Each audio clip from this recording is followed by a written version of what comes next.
খাবো বলছো? তেঁতুলের টক খাইলে হাল নরম হয়ে যাবে যে। তাহলে তেঁতুলে টক দিতে হবে না, শুধু ফুচকাই দে। এত আরো খারাপ, তেলে ভাজা জিনিস খাইলে বাচ্চা ছেলে পেট খারাপ করবে।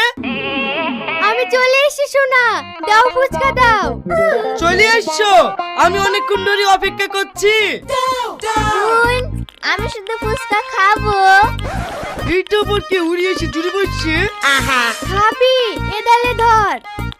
ওগো, আজ কিন্তু আমি টাকা নিয়ে আসিনি।